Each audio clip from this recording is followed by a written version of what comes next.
तो दोस्तों, आज हम इनकम फ्रॉम सैलरी के अंतर्गत प्रोविडेंट फंड के रूल्स के बारे में पढ़ेंगे। जनरली 4 तरीके के प्रोविडेंट फंड हैं जो कि आगे डिस्कस किए जाते हैं। प्लीज़ देखिए प्रोविडेंट फंड, इसमें 4 तरीके हमने प्रोविडेंट फंड के बारे में डिस्कस करेंगे। स्टैच्यूटरी प्रोविडेंट फंड, दूसरा रिकॉग्नाइज्ड प्रोविडेंट फंड, तीसरा unrecognised provident fund and fourth है हमारा पब्लिक प्रोविडेंट फंड।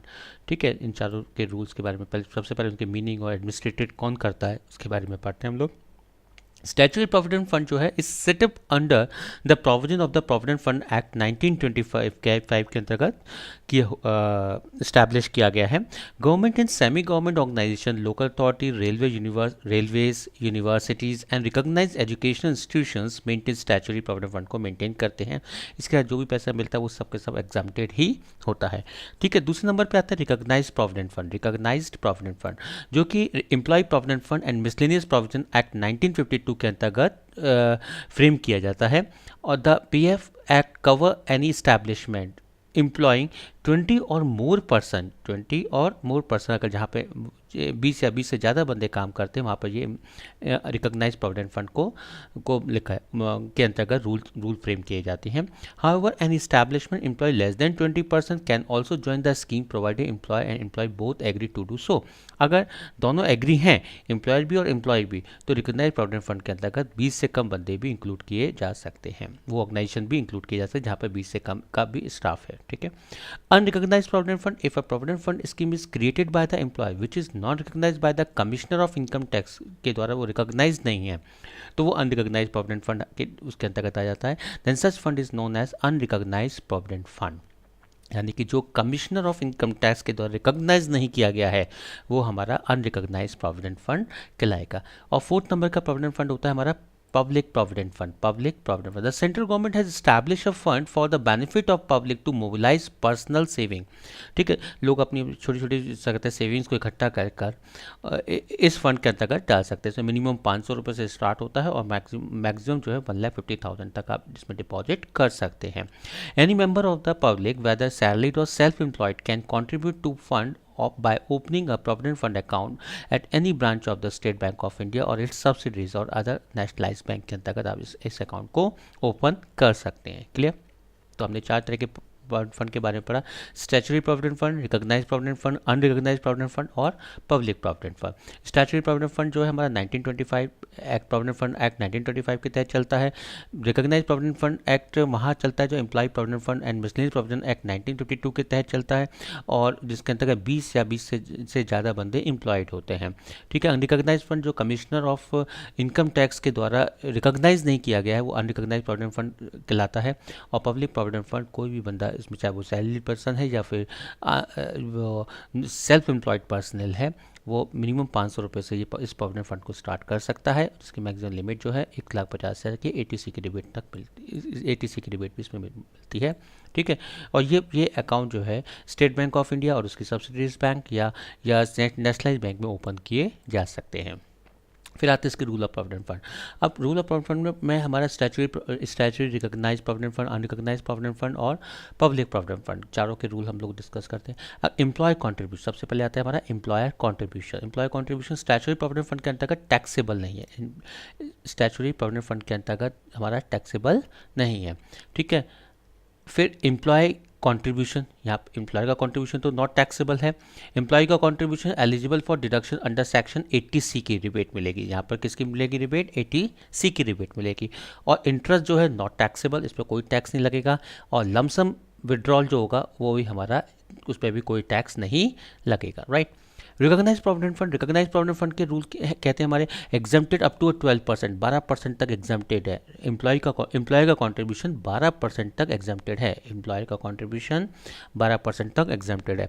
और एम्प्लॉय का जो कंट्रीब्यूशन है वो एलिजिबल है अंडर सेक्शन 80C के तक, मैक्सिमम 1,50,000 तक आप इसमें ट्रांसफ़र कर सकते हैं।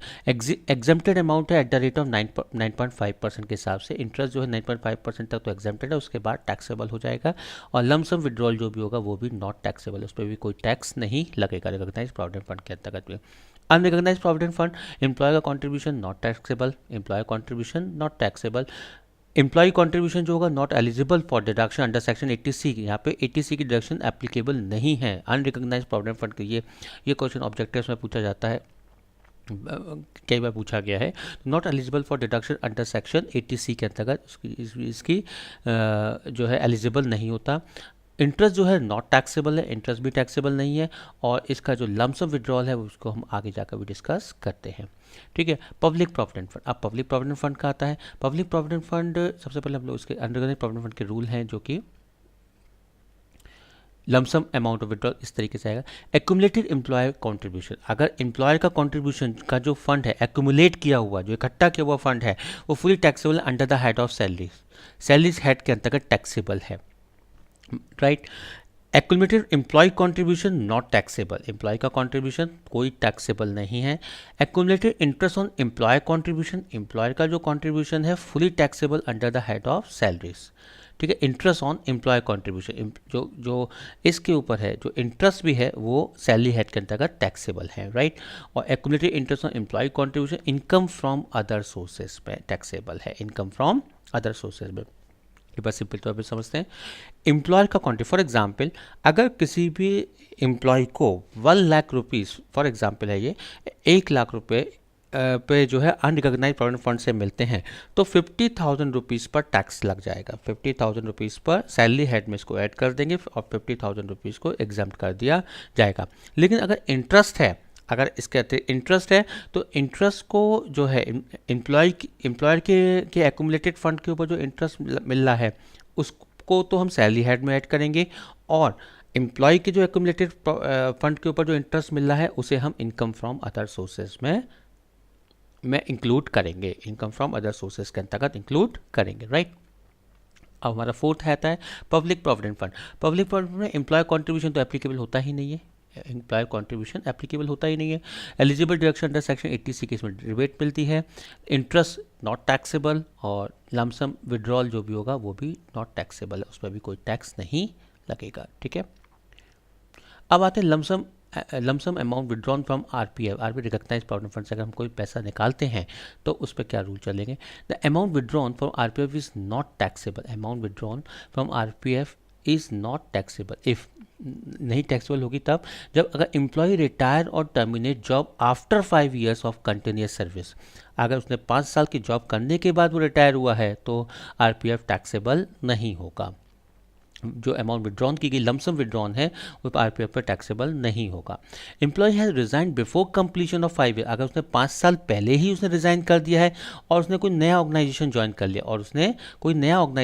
कर लिया और वो जो है आपका वो भी आरपीएफ के अंतर, वो जो नया एम्प्लॉयर है वो भी आरपीएफ अकाउंट को मेंटेन करता है, प्रोविडेंट फंड अकाउंट को मेंटेन करता है, तो वो फंड जो है इमीडिएट ट्रांसफर कर दिया जाएगा, उसके ऊपर कोई टैक्स नहीं देना होगा। ठीक है।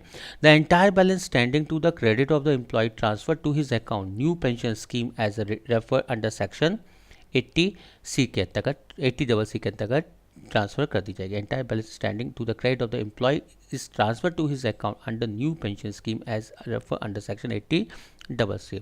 एम्प्लॉय रिटायर और टर्मिनेट जॉब बिफोर 5 years, अगर 5 साल पहले 5 साल के से पहले ही अगर रिटायर हो जाता है फॉर द कंटिन्यूस सर्विस, और कुछ रीज़न की वजह से, रीज़न क्या होगा हमारा कि तो या तो उसकी बीमारी की वजह से, या एम्प्लॉय ने अपना बिजनेस को बंद कर दिया, डिसकंटिन्यू कर दिया, उसकी वजह से क्या कहते हैं वो रिटायर या टर्मिनेट हो जाता है, या any other reason beyond the control of employ, जो कि एम्प्लॉय की कंट्रोल में नहीं है, वो सब जो उनके तहत जो है आरपीएफ इज़ नॉट टैक्सेबल होगा। ठीक है। Any other cases amount withdrawn shall be taxable, लेकिन अगर इसके अतिरिक्त कोई और अदर केसेस आता है तो यहाँ पर जो है सेम उसी तरीके से रूल चलेगा, जो कि अनरिकॉग्नाइज प्रोविडेंट फंड में रूल चलता है। जो भी एम्प्लॉय का कंट्रीब्यूशन है वो ऐड हो जाएगा सैलरी हेड में, एम्प्लॉय का कंट्रीब्यूशन एग्जाम्प्ट हो जाएगा, एम्प्लॉय के कंट्रीब्यूशन पर जो एक्यूमुलेटेड फंड के ऊपर जो इंटरेस्ट मिल रहा है वो सैलरी हेड में टैक्सेबल है, और एम्प्लॉय के कंट्रीब्यूशन में जो भी इंटरेस्ट मिल रहा है वो आपका इनकम फ्रॉम अदर सोर्सेज के अंतर्गत टैक्सेबल होगा। एक और rule, employ contribution to the new pension scheme as specified 80CCD is fully taxable under the head of salary head.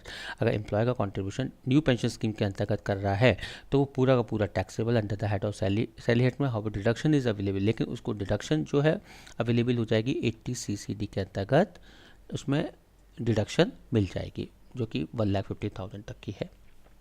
ठीक है। आपको ये प्रोविडेंट फंड के रूल समझ में आए होंगे। आपको अगर मेरा वीडियो अच्छा लगे तो प्लीज़ उसको लाइक कीजिए, शेयर कीजिए और सब्सक्राइब कीजिए। Thank you.